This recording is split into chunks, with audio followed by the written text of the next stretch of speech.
Nosso boa noite a todos. Boa noite a quem nos acompanha à distância, pela internet, pelo Facebook do Pátria do Evangelho, compartilhado com a comunitária Vida Nova. Tenham todos também uma ótima noite. Nós estamos dando início a mais essa atividade, lembrando que as nossas exposições são gravadas e depois elas são compartilhadas pelo Facebook do Pátria do Evangelho e depois são colocadas no YouTube. Então, quem quiser depois baixar ou assistir pelo YouTube, é só entrar lá na página do Centro Espírita Pátria do Evangelho e pode baixar essa ou qualquer outra exposição. Antes de a gente dar início à nossa atividade da noite, eu vou convidar a todos para fazermos uma prece. Fechemos os olhos, mentalizemos a figura doce do nosso Mestre Jesus. Divino Mestre Jesus, estamos aqui reunidos neste ambiente onde os teus propósitos aqui se fazem presentes e já prepararam esse ambiente para todos nós, quando aqui chegássemos, encontrássemos essa paz, essa harmonia, que cada um de nós possamos aproveitar esses momentos tão importantes na nossa vida, para refazer as nossas energias, para que possamos sair daqui fortalecidos, compreendendo um pouco mais dos ensinamentos do nosso Mestre Jesus. Permitir, Senhor, que os amigos espirituais possam envolver a nossa companheira, possam nos envolver, para que todos nós possamos entender, compreender as lições da noite de hoje e, o mais importante de tudo, praticar esses ensinamentos lá fora com todos aqueles que caminham conosco na presente jornada. Divino Mestre Jesus, pedimos a vossa permissão para o início de mais essa atividade. Sê conosco, que assim seja. Bem, depois de um longo tempo, né? A nossa companheira, a última vez que ela veio aqui foi antes da pandemia ainda, em 2021, sei lá, eu preciso ver na internet nossa lá, porque eu tenho gravado tudo lá também, controle de tudo, mas faz tempo, já estava morrendo de saudade dela. Então, hoje, ela é a Rosana, ela é do Centro Espírita Ceareiros de Jesus, e ela vai nos brindar com o tema Desmistificando a Lei de Causa e Efeito. Rosana, boa sorte. Obrigada.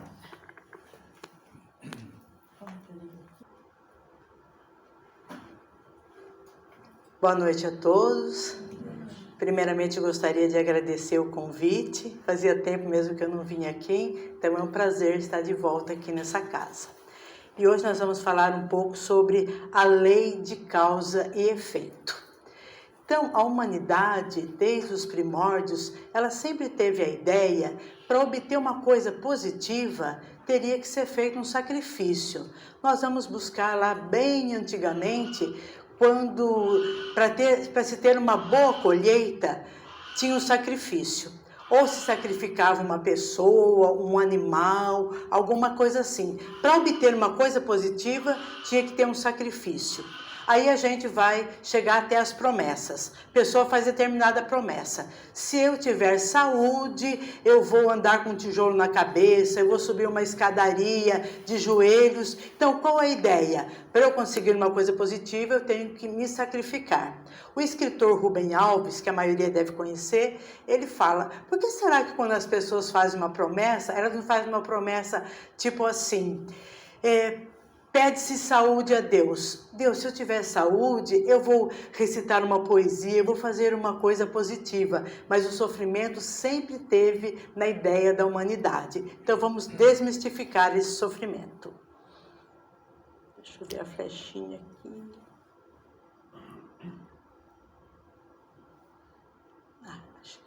Achei aqui.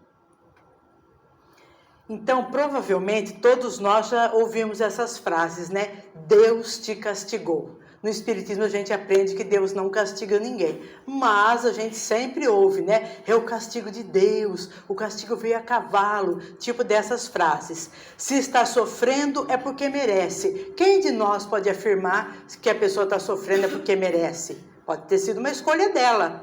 Nasceu em um lugar horrível é porque fez algo de muito ruim. Não sabemos. De repente foi uma escolha da pessoa. Ela nasceu naquele lugar para ela ajudar o progresso daquele lugar. A gente vê onde Jesus nasceu, na história da humanidade.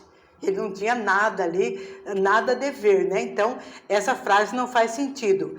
Precisa aguentar, senão vai pagar tudo o que deve. Então, a pessoa acha que se ela está sofrendo, não, ela tem que aguentar. Ela não pode procurar a melhora, porque ela tem que sofrer para pagar tudo o que ela deve. E se foi traído, é porque traiu. Essa é a pior frase, né? A pessoa sofreu a traição porque ela traiu, né? Tem alguma justificativa, né? Então, tudo isso é muito triste e é um engano essas frases. Deus não profere um julgamento a cada ato da pessoa. Então a pessoa pensa que cada ato que a gente faz, Deus está lá como um juiz julgando e dando, né, ou um prêmio ou um castigo. Não é assim que acontece. Ele criou leis naturais, físicas e morais, que regem a vida universal. E é de acordo com uma dessas leis que a consequência dos nossos atos vem natural e automaticamente. Se eu como muito, o que acontece? Eu vou ter uma dor de barriga, uma indisposição, porque eu comi muito. Então, isso que acontece. Se eu tiver uma higiene ruim, eu vou estar no meio de vírus e bactérias, eu vou adoecer. Então, é a consequência. Mas, às vezes, nos fixamos na lei de Talião. É o olho por olho, dente por dente. A despeito do que muitos pensam, Talião não é um nome próprio. O termo vem do latim talionis, que significa como tal, idêntico. Daí temos a pena que se baseia na justa reciprocidade do crime e da pena. Frequentemente simboliza pela expressão olho por olho, dente por dente. Então, se alguém fez alguma coisa para mim, eu vou fazer a mesma para a pessoa. Se alguém roubou um cavalo da minha família, eu vou roubar um cavalo da família dele. E assim vai indo a pena de Talião, o olho por olho, dente por dente. Outras vezes usamos o maktub. Maktub significa estava escrito, é na filosofia oriental. Deus sabe o que faz. Se há miséria e infelicidade no mundo, é porque deve ser assim. Então, o maktub é assim, tinha que ser assim e eu não posso fazer nada para modificar. Se eu vim deficiente visual e tenho a oportunidade de fazer um transplante para enxergar, não posso. Já que eu vim deficiente visual, eu tenho que ficar assim para o resto da vida. Eu ouvi uma frase horrível uma vez. A pessoa disse, se eu tiver um filho com síndrome de Down, eu não vou levar na PAI, porque ele tem que passar por isso. E a gente sabe que não é assim, né? Temos meio de melhorar. E o maktub é daquele jeito, não muda. Então, essa frase está no Livro dos Espíritos. A vida vem de Deus, mas a qualidade de vida vem da humanidade. Nós podemos e devemos melhorar a qualidade de vida nossa e de toda a população, sempre que tivermos oportunidade. Lei de causa e efeito, ou lei de ação e reação, ou a lei do retorno. Chama-se lei divina pela qual cada ato do ser corresponde a um efeito. Como eu disse, né? Se eu como muito, eu vou ter uma disposição. Se eu não durmo, eu vou ter muito sono e vai prejudicar minha vida. Então, para cada ação tem uma reação. Como ensinou Jesus, a cada um será dado segundo as suas obras.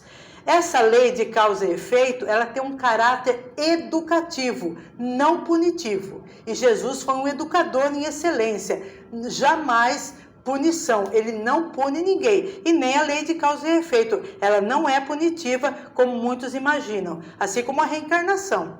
Muitas pessoas pensam que ela é punitiva. E não, ela é educativa. Então, erguendo-se Jesus, disse, mulher, onde estão eles?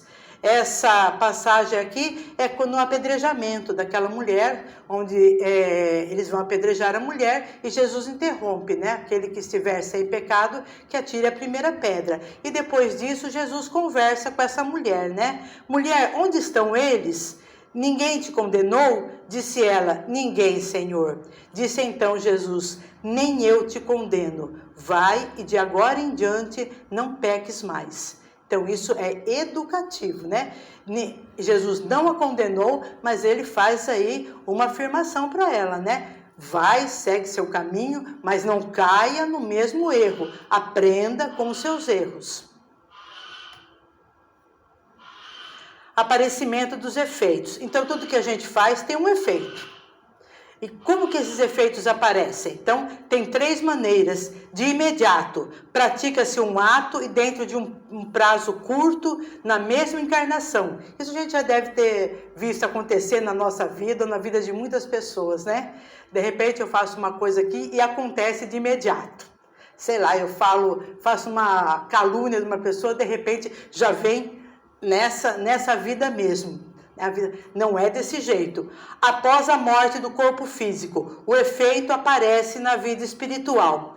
O que mais a gente ouve falar com pessoas que não acreditam na vida após a morte do corpo físico, então a pessoa fala, ele fez tudo errado aqui, se deu bem, não aconteceu nada com ele. Veja só, a gente não sabe, né? Lá no plano espiritual, aí vai aparecer os efeitos da lei de causa e efeito.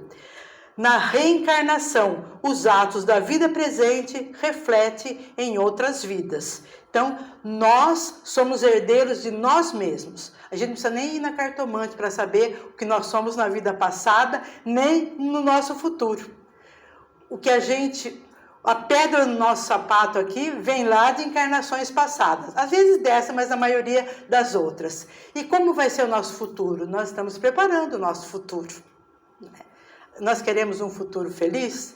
Então, está lá, amar o próximo como a si mesmo e praticar a caridade. Quem ama o próximo, quem ama a si mesmo, pratica a caridade. É natural esse efeito. Assim como em uma viagem que programamos, há certos pontos que estão previstos. Também na nossa encarnação, algumas situações e acontecimentos pré-estabelecidos. Então, todos nós, quando reencarnamos, viemos com um plano reencarnatório. E assim como a gente vai fazer uma viagem, eu vou fazer uma viagem lá para o Nordeste. Eu quero mergulhar em Maragogi. Cheguei lá, está tudo certinho. Chega lá, o guia fala, olha, a tábua da maré não dá para você mergulhar em Maragogi. Não dá? Não. Você vai ter que ou ficar aqui mais tempo ou voltar de novo. Então, tinha um plano pré-estabelecido, mas a gente não conseguiu cumprir. Assim como a gente reencarna. Está tudo aqui, mas chega, a gente, ou por vários motivos, pelos resultados das nossas escolhas, nós não cumprimos o que estabelecemos. Pode ser ter para o positivo e para o negativo também.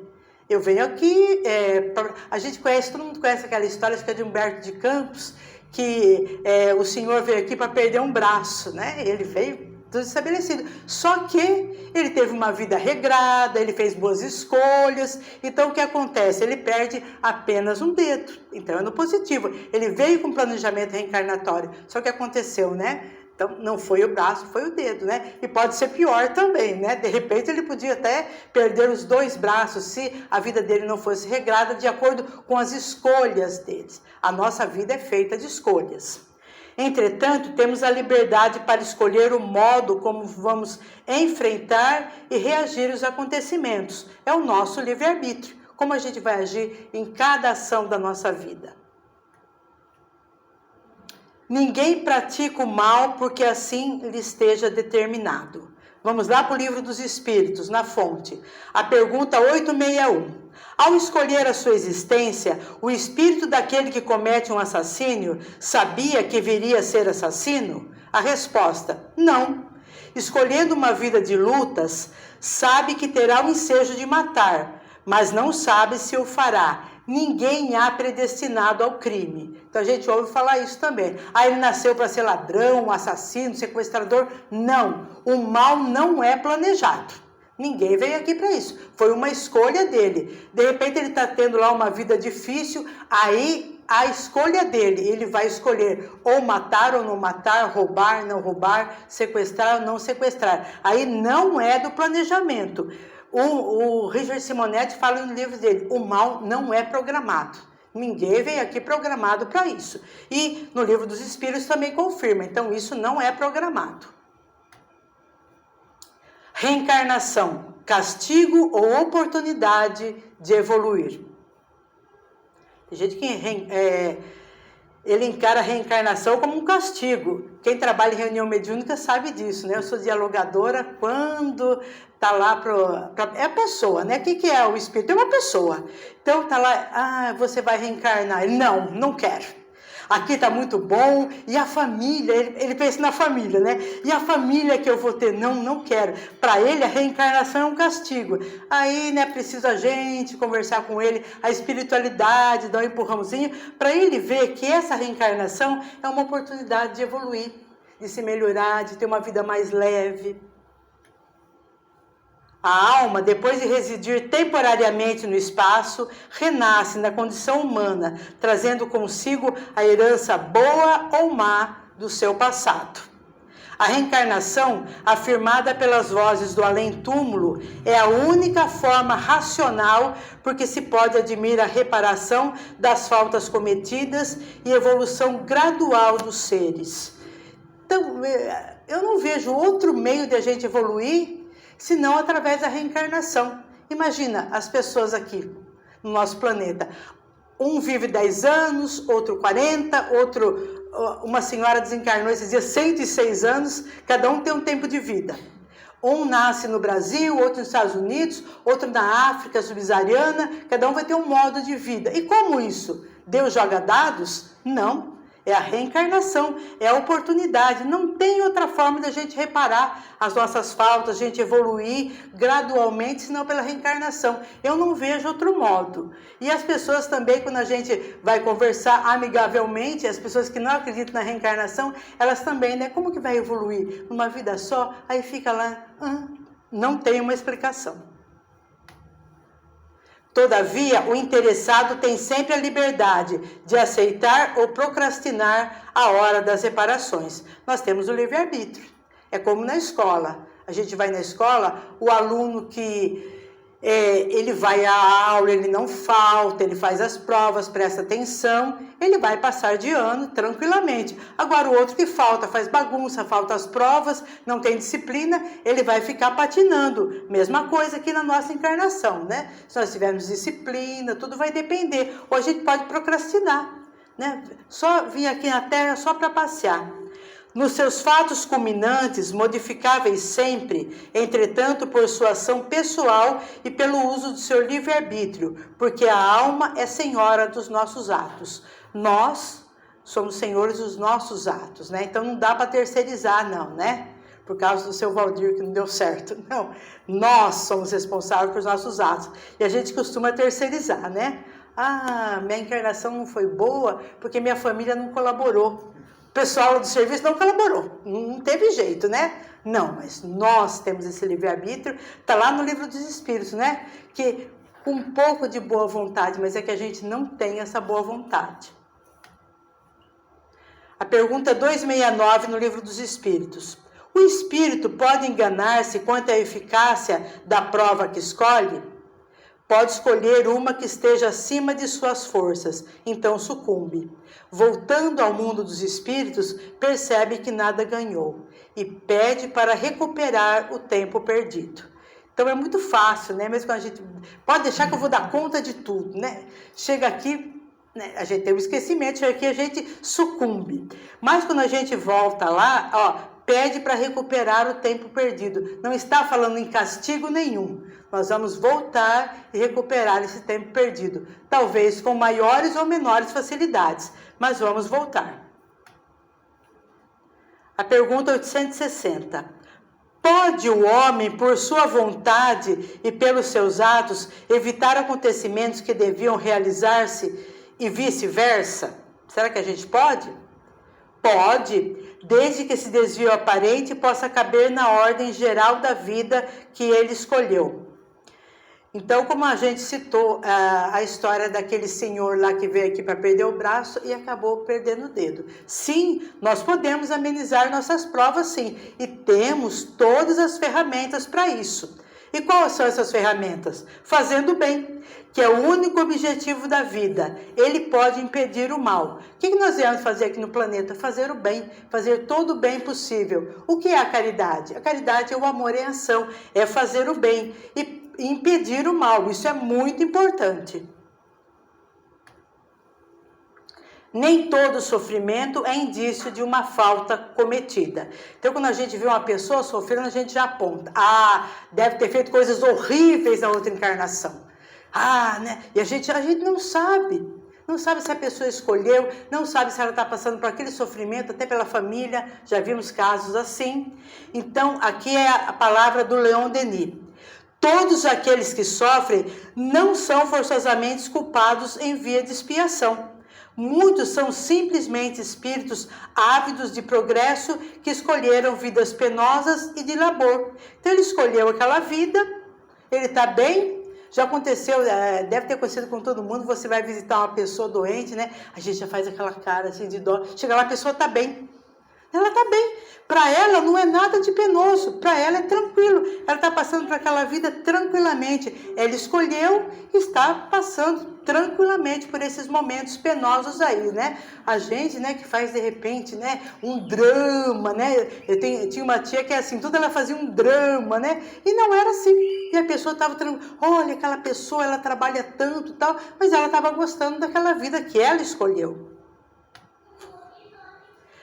Na realidade, nada há de fatal, e qualquer que seja o peso das responsabilidades em que se tem ocorrido, pode-se sempre atenuar, modificar a sorte com obras de dedicação, de bondade, de caridade, por um longo sacrifício ao dever. Então, de fatal, como diz o livro dos Espíritos, somente a morte. A gente pode modificar nossas provas e temos o direito de fazer isso. Existem 1000 formas de fazer a reparação e de se eliminarem as causas do mal. A cadeia onipotente das causas e dos efeitos desenrola-se em 1000 anéis diversos. Então, para fazer essa reparação, a gente não necessita de sofrimento. E nem aquele círculo vicioso que o pessoal fala. Ah, eu matei uma pessoa, a pessoa me mata, eu roubei alguém, alguém me rouba. Isso não acontece. Então, existem 1000 formas da gente reparar, não necessariamente sofrendo ou ficar nesse círculo vicioso. Essas palavras são do Leon Denis também. Perguntais se é lícito ao homem abrandar suas próprias provas. Está lá no Evangelho segundo o Espiritismo. Essa questão equivale a essa outra. É lícito aquele que se afoga cuidar de se salvar-se? Aquele em que um espinho entrou, retirá-lo? Ao que está doente, chamar o médico? As provas têm por fim exercitar a inteligência, tanto quanto a paciência e a resignação. Então, nossas provas não é para a gente sofrer. Se você está com um espinho na mão, eu vou ficar com esse espinho aqui porque eu preciso sofrer. Ficando com esse espinho, eu vou adiantar minha reencarnação. Não, gente, vamos tirar esse espinho. Sem dor, a gente consegue fazer as coisas de um modo mais tranquilo. Eu estou me afogando, eu acho que eu vim aqui para morrer afogada. Não quero que ninguém me salve, eu vou morrer afogada. E não, né? No Evangelho segundo o Espiritismo está escrito, podemos sim procurar o médico quando estamos doentes, se a gente está afogando, salvar, nada disso, não é necessário castigo, não é necessário sofrer para saudarmos as nossas provas. Pode-se dar que um homem nasce em posição penosa e difícil, precisamente para ver obrigado a procurar meios de vencer as dificuldades. A gente sempre vê em locais, quando a vida é difícil, em comunidades, sempre nasce alguém ali empenhado em vencer as dificuldades. Ele funda uma ONG, ou ele faz um grupo lá de bairro, uma comunidade, ele está ali para ajudar aquelas pessoas e se ajudar também, né? E não o pessoal está aqui passando fome, passando dificuldade, vamos deixar que eles merecem, que eles precisam passar por isso. Não, né? Não é assim. E sim, podemos vencer essas dificuldades. Lá, eu gosto muito dessa parte, está lá na carta de Pedro, versículos do 4 ao 8, desculpe. que se diz: acima de tudo, porém, tende amor intenso uns para com os outros, porque o amor cobre a multidão de pecados. Sempre que eu atendo na reunião mediúnica pessoas desencarnadas, que eles falam: ai, eu errei muito, eu pequei, eu não tenho salvação, eu estou condenado. Eu falo: lembre-se daquela frase de Pedro: o amor cobre a multidão de pecados. Por pior que seja o ato que você tenha cometido, amando, que é isso, fazendo bem, respeitando as pessoas, cobre essa multidão de pecados. Eu não gosto de usar a palavra pecados, mas está lá, né, no Novo Testamento. O pecado a gente encara como desvio de alvo. Né? Você vê, eu vim aqui para conversar, como é o nome da senhora? Mercedes. Eu vim aqui conversar com a Mercedes, mas de repente, eu e a Mercedes, a gente começa a brigar, né? Mas eu vim aqui para conversar com ela, nós brigamos. O que aconteceu? Um desvio de alvo. Eu vim para fazer uma coisa boa e acabei fazendo uma coisa negativa. Então, o pecado em si não existe, é um desvio de alvo. Porque ninguém acorda, a maioria das pessoas, né? Salvo poucas pessoas, hoje eu vou brigar com várias pessoas, eu vou fazer um monte de coisa errada. No nosso estágio, não, né? A gente desvia o alvo. Sim, tem aquelas pessoas ainda que têm essa maldade, mas creio que são raras, né? Mas a maioria de nós não acorda, né? Eu vou errar, eu vou brigar, hoje eu vou acabar com todo mundo. Acontece esse desvio de alvo, mas com o amor a gente cobre a multidão. Depois eu vou lá e peço desculpas para a dona Mercedes, e ela me desculpa. E ela convida eu para tomar um chá, e eu aceito. E tá tudo bem. Haverá mais alegria no céu por um pecador que se arrepende do que por 99 justos que não necessitam de arrependimento. É um versículo da Bíblia em Lucas 15, 7. Então, de repente, a gente vê lá no filho pródigo, quando ele volta, o irmão dele fica bravo, né? Eu fiquei aqui, obedeci meu pai, trabalhei tudo, e ele volta. Olha o egoísmo dele. Quando uma pessoa se desvia e volta, a gente deve ficar feliz. Olha só, né? A pessoa estava naquele caminho todo errado e ela toma consciência, se arrepende e volta. Que felicidade, né? A gente deve ficar feliz com isso. Mas às vezes o egoísmo, o nosso orgulho não deixa que a gente fique feliz. Mas para Deus, para Jesus é diferente, né? Ele não usa a nossa régua. Ele fica alegre, né? Entre aspas, né? Por uma pessoa que se arrepende, que toma um novo rumo em sua vida. Culpa e responsabilidade. Então, essa palavra culpa, a Joana de Ângeles nos diz que a gente não deve usar culpa. Nós vamos ver a diferença entre culpa e responsabilidade, quando uma prende e a outra liberta. A culpa nos faz vítimas de nós mesmos. Carregamos e remoemos o fardo, o ato que fez nossa consciência pesar. E esta culpa nos envenena pouco a pouco. Uma vez não conseguimos nos perdoar pela falta cometida. Então a culpa é quando parece que a gente está levando um saco de cimento nas costas. E eu errei, e não vai dar nada certo, e a gente vai, e aquilo pesa, a gente esquece até das coisas boas que é para a gente fazer. Porque o que acontece? Nós concentramos todo o nosso objetivo naquela culpa. Então nos faz vítimas de nós mesmos.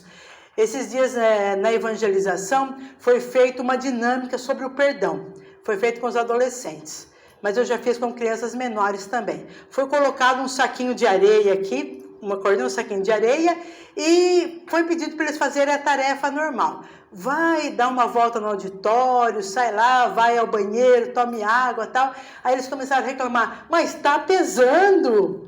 Está pesando. A outra falou: nossa, isso aqui está pesando tanto que eu não consigo pensar direito. Aí a evangelizadora em questão, ela fez a seguinte conclusão: então, quando a gente não perdoa, o que acontece? A gente carrega esse peso, atrapalha a nossa vida e atrapalha os nossos pensamentos.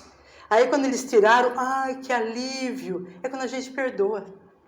O perdão não diz respeito a outra pessoa, diz respeito a nós mesmos. Então, quando a gente erra, a gente vai ter outra oportunidade. Lembrando daquela frase de Pedro: o amor cobre a multidão de pecados.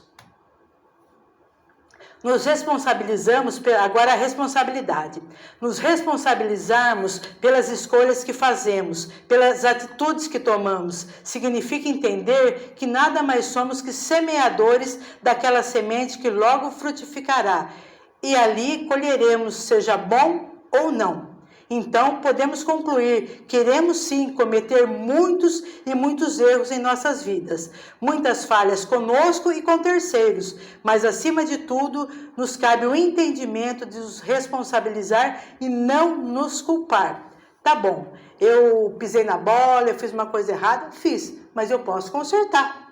É a gente pensar, né? Aí entra o autoconhecimento. O que eu fiz? Por que eu fiz? Não, né? Eu vou aprender com os nossos erros. Eu fiz tal coisa errada, então eu vou aprender com esse erro e não ficar me culpando. É responsabilizar. A responsabilidade nos liberta. Nada de bom a culpa pode trazer pelo fato de cristalizar o mal, de perpetuar em nós a ação nefasta do pretérito. Novamente, eu cito as reuniões mediúnicas, né? Aquelas pessoas que ficam, né, anos e anos a fio naquele erro que ela cometeu. Ela acha que aquilo acabou a vida dela. E não, né? A culpa não traz nada de bom pra gente. É trabalhar a responsabilidade. Entretanto, a pretexto de cada um colhe o que semeia, não nos é lícito um comportamento omissivo. As desigualdades e injustiças sociais são produtos do egoísmo e da indiferença. Muitas vezes as pessoas vendo desigualdades e injustiças, Deus quis assim, vamos deixar por isso mesmo, e a gente fica omisso. E não. Ele plantou aquilo lá e está colhendo. Não, nós podemos e devemos ajudar essas desigualdades e injustiças sociais. A pessoa está lá passando necessidade, qualquer tipo, ela não tem acesso à escola, cabe a nós fazer o possível para que ela tenha acesso à escola, à moradia, à saúde. Isso é um direito da pessoa. Então, gente, não, ela merece assim, nós não vamos fazer nada. Isso é o egoísmo e a indiferença. O Raul Teixeira, eu acho bem interessante essa fala do Raul Teixeira. Raul Teixeira relata-nos em que, por exemplo, um médico abortista que cometeu diversos crimes contra a vida chega ao plano espiritual e, apercebendo-se de seus equívocos, de sua visão materialista, pode renascer sem deficiências físicas. O amor de Deus é bem maior do que castigá-lo em uma cama. Por que não aproveitar seus conhecimentos como médico para salvar vidas de recém-nascidos? Então é bem interessante isso. O médico, ele era materialista, fez um monte de aborto aqui, ele desencarna. E lá no plano espiritual, o que vai fazer? Vai castigar ele? Não, você vai nascer lá numa cama, vai ficar anos e anos a fio numa cama? Não. Como diz aqui, o amor de Deus é bem maior que isso. Então ele já tem o conhecimento como médico. Ele reencarna, o que acontece? Ele pode usar esse conhecimento para salvar vidas. Eu conheci o seu Benedito, que era do Amor e Caridade, ele falava sempre, quem mata milhões, salva milhões. Se a pessoa matou milhões de pessoas, ela pode desenvolver uma vacina, por exemplo, e salvar milhões de pessoas. Mas aí a gente vai entrar aquela culpa que a gente estava falando. Aqui ele vai ter responsabilidade. Ele pode reencarnar como médico para salvar vidas. Mas e se ele tiver uma consciência culpada? Ele não vai querer. Eu fiz tantos abortos, matei tantas crianças, agora eu quero ficar numa cama, eu quero ressarcir o meu erro. Aí se ele tiver uma consciência culpada, ele não vai querer isso. Ele vai querer ficar lá mesmo inválido, como as pessoas dizem, né? E não, olha só como é o amor de Deus. Ele pode aproveitar a reencarnação. Tudo vai depender se ele tem a responsabilidade ou a culpa. Da mesma forma, brilhantes oradores, mas que aproveitaram sua condição pública para propagar ideias negativas e prejudiciais à sociedade, pode não reencarnar mudos ou na condição de idiota mental, pelo abuso da inteligência, mas serem aproveitados para palestrantes renascidos na mensagem otimista, consolarem multidões, salvando vidas, evitando suicídios. eis a misericórdia divina. Então a pessoa foi um orador brilhante, mas ela só propagou coisas negativas, o mal, enfim. Aí, como que ela vai fazer? Ela tem a opção. Se ela tem a culpa, ela pode reencarnar mudo ou outra condição. Mas, já que ela é uma pessoa, uma boa oradora, um bom orador, o que pode acontecer? Ela pode reencarnar e aproveitar todo essa boa palestra que ela tem aí e consolar as pessoas e evitar suicídios. Nós estamos entrando aí no mês de setembro, né, que a gente tem o Setembro Amarelo, e tem várias palestras a favor da vida. É sempre importante isso, né? A favor da vida. Ver com as pessoas que a vida vale a pena ser vivida. Então, não necessariamente a gente vê a diferença aí da culpa e da responsabilidade. Podemos, assim, minorar o mal que fizemos com todo o bem que podemos fazer.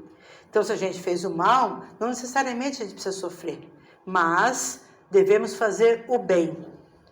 Todos temos débitos, mas o essencial é darmos créditos a nós próprios pela ação da nossa vontade. Geralmente a gente vê só os vícios que nós temos. Eu fiz coisa errada, tal, mas nós temos várias virtudes. É importante a gente pensar nisso. Por isso que a última pergunta lá do Livro dos Espíritos de Santo Agostinho, ele fala, né, do autoconhecimento. É necessário a gente fazer um balanço no final do dia. Esse balanço a gente deixa para o final do ano, né? Aquela lista enorme lá, né? Eu fiz isso. Aí a gente faz um monte de planos que a gente não concretiza. Não, né? É um pouquinho por dia. E eu acho que automaticamente já vem na nossa mente. Quando a gente vai deitar nas nossas orações, fala, eu podia ter feito isso, mas eu posso fazer isso amanhã. Ou eu perdi uma oportunidade de ficar quieta, eu podia ter feito isso. Então, a gente vai já assimilando o nosso dia. Quando chegar no fim do ano, tá tudo, né? O balanço já está feito, né? Não precisa fazer aquela lista enorme no final do ano. Então, gente, era isso, mas tudo que eu falei com vocês aqui, nada veio da minha cabeça, baseado no Livro dos Espíritos, no Evangelho segundo o Espiritismo, no livro O Problema do Ser, do Destino e da Dor, do Leon Denis, Iniciação ao Espiritismo, da Terezinha de Oliveira, Constituição Divina, do Richard Simonetti, e o site O Consolador. Então, muito obrigada a todos vocês, que Jesus nos abençoe a todos nós. Obrigada.